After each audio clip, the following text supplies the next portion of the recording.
I'm Stacy, 35, and I thought I'd seen it all with my family's favoritism until that night. At my parents' 36th anniversary dinner in a bustling Chicago restaurant, the clinking glasses and laughter faded when my dad stood up, his voice sharp. "We wish your sister was our only child," he said, his eyes locked on me. The room went silent. My sister smirked, her smug grin cutting deeper than the words. Everyone, cousins, aunts, uncles, stared. I felt the heat rise in my chest, but I didn't cry. I didn't yell. I just burned inside, knowing this was the final straw. For years, I'd poured my heart and money into their failing business only to be their punching bag. That night, something snapped. I wasn't going to take it anymore. I walked out, my heels clicking on the hardwood floor, already planning my next move. 1 week later, their wish came true in a way they never expected, and their perfect little world started to unravel. "Imagine it was you, how would you respond? And tell me your country, so I can see just how far this story has reached." Growing up, I was always the afterthought. My parents, Philip and Carol, never let me forget it. When I was a kid, they'd beam at my sister Noreen, praising her straight A's, her debate team trophies, her perfect smile. Me, I was lucky if they noticed I was in the room. I still carry the sting of those years, like the time I won a math competition, and they forgot to show up, too busy cheering Noreen at her recital. Noreen soaked it up, always ready with a smug nod, like she deserved every ounce of their love. It wasn't just words. Their favoritism shaped everything. Family dinners revolved around Noreen's stories, her latest promotion, her big plans. If I spoke, Mom would cut me off, saying, "Let's hear from your sister." Dad would nod, eyes fixed on her. I learned to stay quiet, swallowing the hurt. But it wasn't just at home. They'd parade Noreen at family gatherings while I trailed behind, invisible. Once, at a cousin's wedding, they spent the whole night boasting about Noreen's new job at a retail chain, never mentioning I'd just landed a role as a financial manager. The real kicker: their business. My parents owned a small retail store in Chicago selling clothes and accessories. It was their pride and joy, but it was always on the brink: bad decisions, late bills, you name it. I bailed them out, not just once, but every month. $500 from my savings wired without fail, plus hours of free financial advice to keep the place afloat. I'd crunch numbers, negotiate with suppliers, even streamline their inventory system. Did they thank me? No. They'd call Noreen to gush about how her marketing ideas saved the day, even though her suggestions were vague at best. A new sign here, a discount there. My work. Barely a nod. I wasn't naive. I knew they leaned on me because I was good with numbers, not because they cared. Every time I sent that $500, I'd grit my teeth thinking about the vacations I couldn't take, the apartment I couldn't upgrade. But I did it. Why? Duty. Family. That stubborn hope that one day they'd see me. I'd sit in my office late at night reviewing their books, catching errors that would have cost them thousands. Meanwhile, they'd be at Noreen's house fawning over her latest pitch for a store rebrand that never materialized. It wasn't just the money, it was the dismissal. Once I spent weeks fixing a tax issue for their store. The day I told them it was sorted, Mom said, "Oh, good. By the way, Noreen's planning a big sale next month." No thank you. No acknowledgement. Dad just grunted, already dialing Noreen to discuss her vision. I stood there, papers in hand, feeling like a ghost. Another time I suggested a new accounting software to save them hours. They ignored it until Noreen mentioned the same idea months later. Suddenly, it was brilliant. Noreen wasn't innocent in this. She'd lean into their praise, tossing me a pitying look like I was some charity case. Once, when I was 20, she joked at a family barbecue that I was lucky to be the backup kid. Mom laughed. Dad didn't correct her. That memory stuck a knife, twisting every time they put her on a pedestal. Yet I kept helping month after month, wiring money, tweaking budgets, because I thought that's what family did. Looking back, I see it clearly. They used me, not just my money, but my skills, my time. I was their safety net, the one they relied on but never respected. Every check I sent, every late-night call about their finances was me chasing their approval. But approval never came. They'd take my help, then turn around and sing Noreen's praises as if she was the one keeping their store alive. I'd lie awake staring at the ceiling, wondering why I kept trying. Duty guilt. Maybe a flicker of hope they'd change. That hope died the night of their anniversary. I'd spent years being their afterthought, but I wasn't going to stay that way. The restaurant buzzed with laughter until it didn't. I sat at the long table surrounded by cousins, aunts, and uncles, all dressed up for my parents' 36th anniversary. The clinking of wine glasses and chatter filled the air, but the spotlight was on Noreen. A cousin leaned forward, grinning. "Noreen, I heard you're killing it in retail. Regional manager already." She nodded, her smile polished, basking in the praise. Another relative chimed in. "Your store's displays are amazing. You've got a real gift." I shifted in my seat, picking at my pasta, used to this routine. Mom beamed, her voice loud. "She's always had a knack for business." Dad nodded, his chest puffed out like Noreen was their greatest achievement. I listened silent as the table showered her with compliments. Her latest promotion, her innovative marketing campaigns, her charm with customers, it went on and on. Nobody mentioned my work, not once. I'd been managing finances for years, saving companies from collapse, but here I was, invisible again. Still, I thought, maybe, just maybe, I could contribute something tonight. I cleared my throat, waiting for a pause. "I've been looking at the family store's numbers," I said, keeping my tone steady. "You're losing money on overstock. If you adjust the inventory system and cut some suppliers, you could save thousands a year." I leaned forward, ready to explain the plan. I'd spent weeks sketching out a streamlined approach to boost their profits. The table went quiet, but not the good kind. Noreen raised an eyebrow, her lips curling into a smirk. "Inventory. That's cute," she said, her voice dripping with condescension. "Stick to your spreadsheets. I've got actual ideas." A few cousins chuckled and my stomach twisted. Mom jumped in, her tone sharp.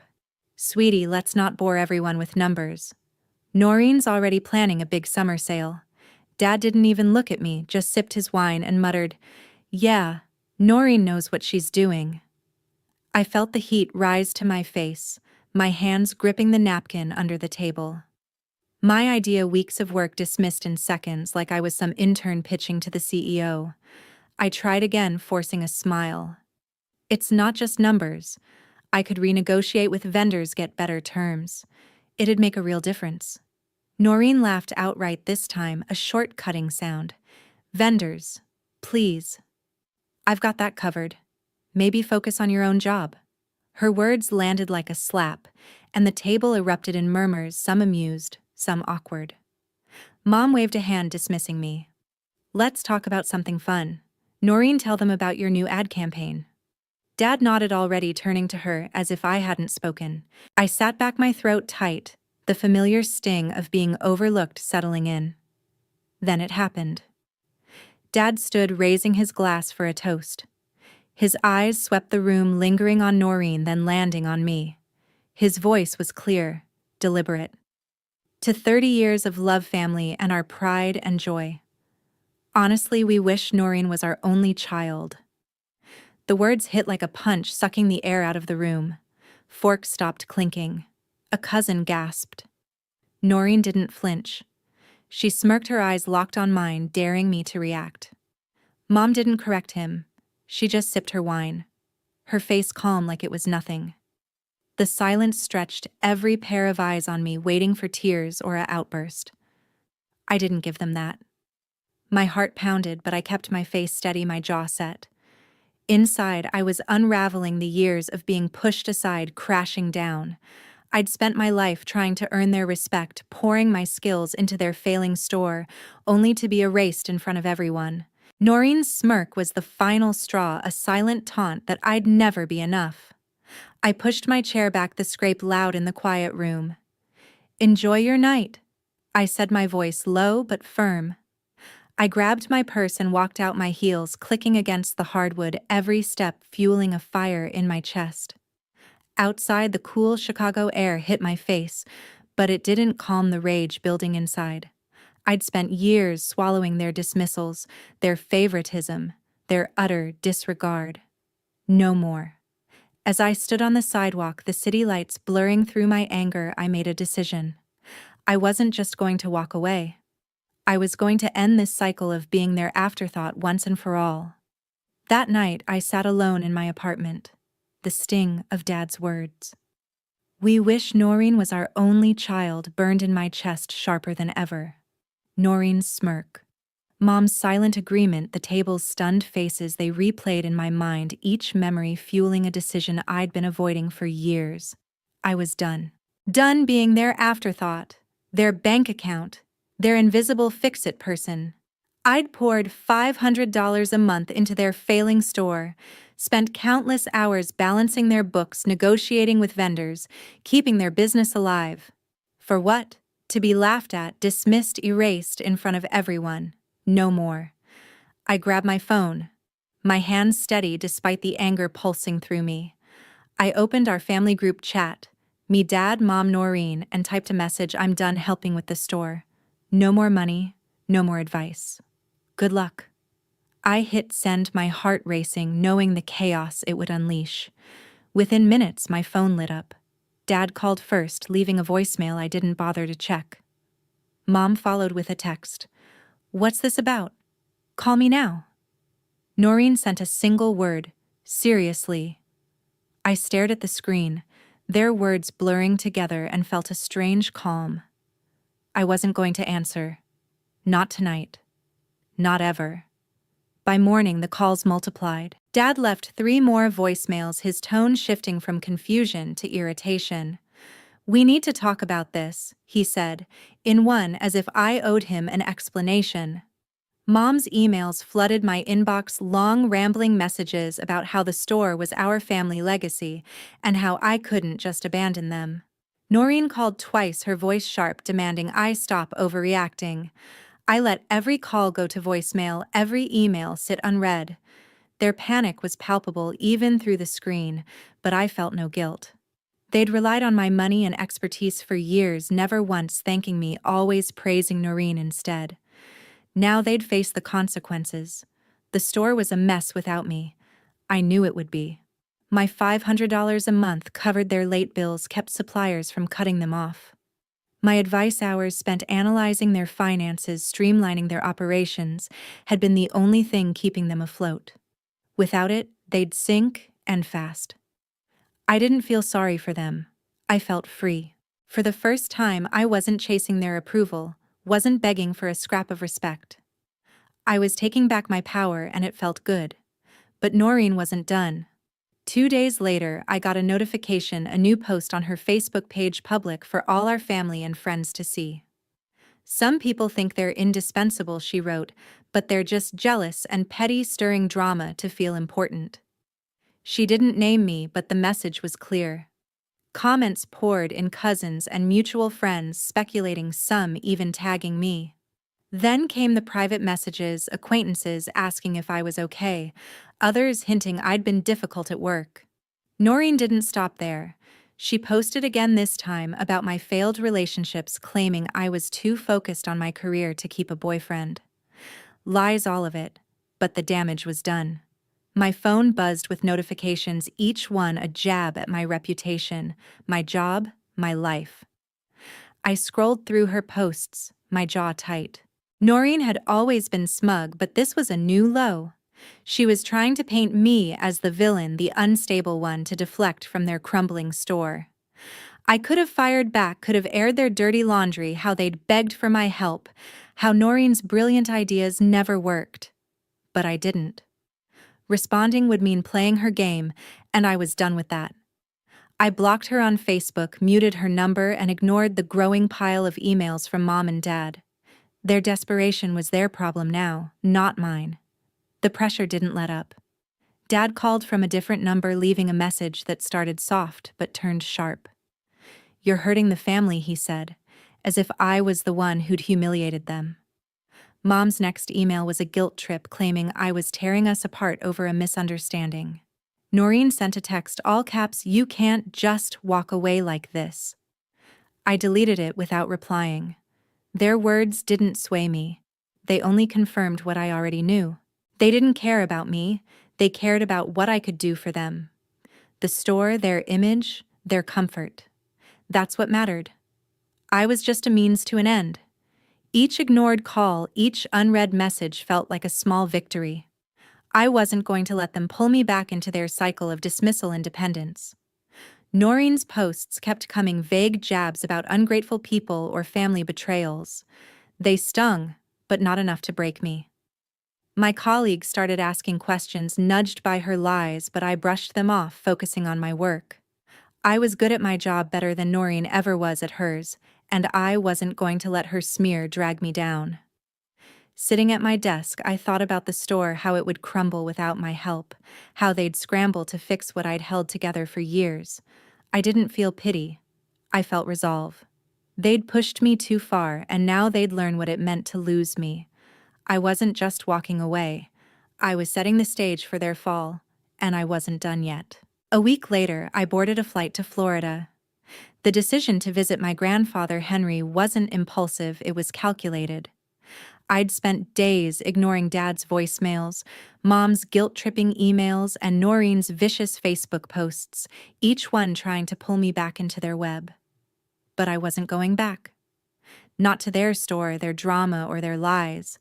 I needed someone who'd listen, someone with the power to change things. Grandpa was that person. He'd always been fair, a quiet man who saw through facades, and I knew he'd hear me out. The flight from Chicago to Tampa was just over 2 hours, enough time to rehearse what I'd say. I landed in the humid Florida air, rented a car, and drove to Grandpa's small beachside house. He was waiting on the porch, his weathered face breaking into a smile as I pulled up. "You look like you've got something heavy to share," he said, his voice gruff but warm. I hugged him, the weight of the past week settling in my chest. We sat in his living room, the hum of an old fan in the background, and I let it all spill out. I started with the anniversary dinner. I told him how Dad stood up, glass in hand, and declared they wished Noreen was their only child, how her smirk cut deeper than his words. I explained the years of being sidelined, my ideas, ignored my contributions, dismissed all while they praised Noreen's half-baked plans. I laid out the money, $500 a month I'd sent for years straight from my savings to keep their store afloat. I described the late nights spent fixing their tax issues, negotiating with suppliers, streamlining their operations, only to be met with silence or scorn. Then I got to Noreen's posts, the lies about my work, my relationships spreading like wildfire among family and friends. Grandpa listened, his face hardening with every word. His hands, rough from years of working construction, clenched into fists when I mentioned Dad's toast. "They said that," in front of everyone, he asked, his voice low, almost a growl. I nodded, pulling out my phone to show him Noreen's posts, screenshots I'd saved before blocking her. "Some people think they're indispensable," one read, followed by comments from cousins who'd bought her narrative. Another post hinted I was unstable, dragging my career through the mud. Grandpa's eyes narrowed, his jaw tight. "That's not family," he said. "That's betrayal." He stood pacing the room, his anger palpable. Grandpa had built a small fortune in property land in Florida, a few rental homes, and his Dachook was no secret in the family. He'd always planned to split it between his kids, including Dad, with some for me and Noreen. But now he shook his head. "I've seen how they treat you," he said. "I thought it'd get better, but this is unforgivable." He sat down, his voice steady but fierce. "I'm changing the will. They don't deserve a dime. I didn't push him. I didn't need to." Grandpa called his lawyer that afternoon, a brisk man in a suit who arrived within hours. I sat quietly as they discussed the changes. Grandpa was clear. Dad, Mom, and Noreen were out. The land, the properties, everything would go to me, with a portion donated to a local charity he'd supported for years. "You've earned it," He told me, his eyes soft but firm.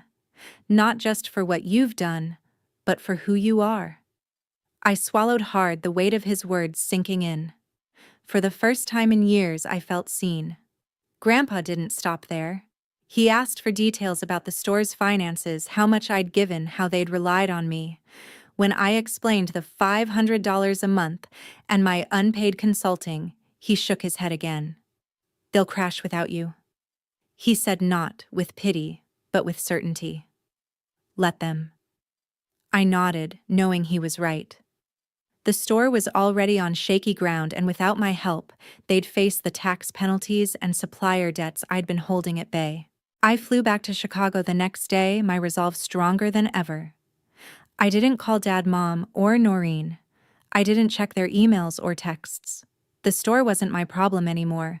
Let them deal with the audits, the overdue bills, the mess they'd ignored for years. I felt lighter, like I'd shed a weight I'd carried too long. Back in my apartment, I met up with my friend Kathleen, the one person who'd always had my back. We grabbed coffee at a small shop near my place, and I told her everything: the dinner, Noreen's posts, my trip to Florida. Kathleen listened, her eyes wide but gentle. "You did the right thing," she said, stirring her latte. "They've been using you forever. It's time you put yourself first." Her words hit home, simple but true. She didn't push me to forgive or fix things, she just got it. "Focus on you," she added, her voice firm. "Your career, your life. You're worth more than their drama." I nodded, grateful for her clarity, her support. Kathleen had her own life, a busy job in marketing, her own battles, but she'd always made time for me, no questions asked. As I left the coffee shop, I felt a shift. Grandpa's decision wasn't just about money or land, it was justice, a line drawn in the sand. I wasn't fighting for their approval anymore. I was building my own future, and they'd have to face theirs without me. Within a few months, their world fell apart. The family store, once propped up by my money and advice, crumbled under the weight of its own mismanagement. Without my $500 each month, the bills piled up, and suppliers cut them off. A tax audit hit hard, penalties for years of sloppy bookkeeping I'd warned them about. The fines were crippling, tens of thousands they couldn't pay. Dad tried to negotiate, but his charm didn't work on IRS agents. Mom scrambled to sell inventory, but it was too late. The bank foreclosed, and the store shut its doors for good. I heard about it from a cousin, not from them. I didn't call to check in. They'd made their choices. Noreen's big plans went down with the ship. She'd been pitching investors, boasting about turning the store into a chain, using her so-called retail expertise to sell the idea. But with the store gone, her pitch fell flat. Investors backed out, unwilling to touch a sinking business. Her reputation took a bigger hit when her Facebook posts backfired. A few relatives, tired of her smug attacks, started digging. They found out I'd been the one keeping the store alive, my money, my work, not her brilliant ideas. A cousin posted a screenshot of my bank transfers, proof of the $500 I'd sent monthly. The comments turned fast. "You lied about her," one aunt wrote. "She carried you all." Noreen tried to delete her posts, but the damage was done. Family friends unfollowed her, and her colleagues whispered about her exaggerations. She was left scrambling to save face, but no one bought her excuses. Dad and Mom faced their own reckoning. Without the store's income, their debts racked up from years of poor decisions swallowed them whole. They'd taken out a second mortgage to keep up appearances, counting on my help to cover the gaps. Now, with no money coming in, they missed payments. The bank seized their house, a modest 3-bedroom they'd lived in for decades. They moved into a cramped apartment, their belongings stuffed into storage. Relatives who'd once cheered their every word turned cold when the truth spread. An uncle called Dad out at a family barbecue, saying, "You pushed her away," and for what Mom tried to play the victim, claiming I'd abandoned them, but the evidence was clear. My bank statements, my emails offering advice they'd ignored, it all came out. Cousins stopped inviting them to gatherings, and their calls went unanswered. Grandpa stayed firm. He'd heard about the store's collapse from a friend in Chicago, but he didn't reach out to Dad, Mom, or Noreen. I got a letter from him handwritten confirming the new will. "It's done," he wrote. "The land and properties are yours with some for charity. They won't get a cent." He'd cut them off completely, his signature on the document final. I didn't feel triumph, just a quiet relief. His decision wasn't about punishing them, it was about fairness, something they'd never given me. When Mom called him begging for a meeting, he refused. "You made your bed," he told her over the phone, then hung up. Noreen tried texting him, but he blocked her number. Dad didn't even bother reaching out, too proud or too ashamed. I stayed out of it, focusing on my own life. My job as a financial manager was thriving. I'd landed a big client, a tech startup that trusted my instincts. I didn't check on the store or answer the occasional texts from Mom, still laced with guilt trips. Their downfall wasn't my fault. They'd built their lives on lies, leaning on me while lifting Noreen up. Now they were reaping the consequences. The family's whispers reached me: how Dad was working odd jobs, how Mom was selling jewelry to make rent, how Noreen's latest job interview had fallen through. I didn't gloat. I just kept moving forward, knowing I'd done what I had to do. Their collapse wasn't just financial, it was personal. The relatives who'd laughed at Noreen's posts now saw her for what she was: a bully who'd smeared me to save her own image. The ones who'd praised Mom and Dad at the anniversary dinner now avoided them, embarrassed by the truth. The family store, once a point of pride, was a boarded-up reminder of their failure. And Grandpa's will, locked in with his lawyer, was a final line they couldn't cross. I didn't need to say a word. Their actions had spoken loud enough. While their lives unraveled, mine took shape. I threw myself into my work, pouring every ounce of energy into my career as a financial manager. The tech startup I'd signed in Chicago turned into my biggest win yet. After months of late nights and sharp negotiations, I closed a multi-million-dollar contract to manage their finances, streamlining their budget and saving them from a risky expansion. My boss called me into her office, a rare smile on her face. "You're going places," she said, hinting at a promotion to senior manager. The raise that came with it wasn't just money, it was proof I didn't need my family's approval to succeed. I was building something real, something mine. Outside of work, I carved out a new life, one that didn't revolve around their drama. Kathleen became my rock, always there with a quick text or a coffee date to keep me grounded.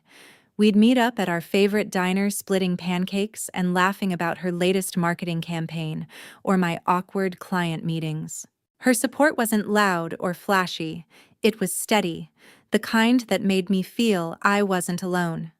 Then there was my boyfriend Brian, a structural engineer I'd met at a networking event. He was different from anyone I'd dated, quietly, confident, with a dry sense of humor that caught me off guard. Our first date was at a small jazz club where he admitted he'd only come to the event to avoid another night of grading blueprints. By our third date, we were planning weekend hikes, talking about everything from bridge designs to my dreams of starting my own consulting firm. Brian didn't know the full story of my family at first, but I opened up over time. I told him about the anniversary dinner, the years of being pushed aside, the way Noreen's lies spread online. He listened, his hand steady on mine, and didn't try to fix it with empty advice. "You're stronger than they'll ever know," he said once, his voice low, but certain. It wasn't just words, it was the kind of belief I'd never gotten from Dad, Mom, or Noreen. With Kathleen and Brian, I built a circle that felt like home, not a battlefield. I didn't reach out to my parents or Noreen, and they didn't try to contact me either. A cousin mentioned they were struggling, Dad picking up shifts at a warehouse, Mom selling crafts online, Noreen bouncing between retail jobs. I didn't feel sorry for them. They'd had years to treat me like family, to value what I brought to the table, but they chose to lift Noreen up and tear me down. Their silence now was just another choice, one I was done letting hurt me. Grandpa sent me a postcard from Florida, a short note saying he was proud of me. It was enough. I didn't need their apologies or their excuses, I needed people who saw me for who I was. The lesson hit me hard, but it was clear: cherish the people who truly love you, not the ones who use you. For years, I'd chased my family's respect, thinking if I gave enough money, time, effort, they'd see my worth. But they didn't. They took, and they gave nothing back. Kathleen, Brian, Grandpa, they were the ones who mattered, the ones who showed up without strings attached. That truth changed how I moved through the world. I stopped seeking validation from people who'd never give it and started investing in those who did. My life wasn't perfect. Work was demanding, and some days I doubted myself, wondering if I'd pushed my family away too harshly. But then I'd remember Dad's toast, Noreen's smirk, Mom's silence. I'd remember the years of being invisible, the lies they spread to protect their own image. I wasn't the villain in their story, I was the one who'd walked away to save myself, and I was better for it. My apartment, once a place of late-night stress, became a haven filled with Brian's laughter and Kathleen's bad puns. My career, once a way to prove myself, became a source of pride, a testament to what I could do when I stopped carrying their weight. Thanks for listening to my story. What would you do if your family treated you this way? Drop it in the comments and subscribe for more.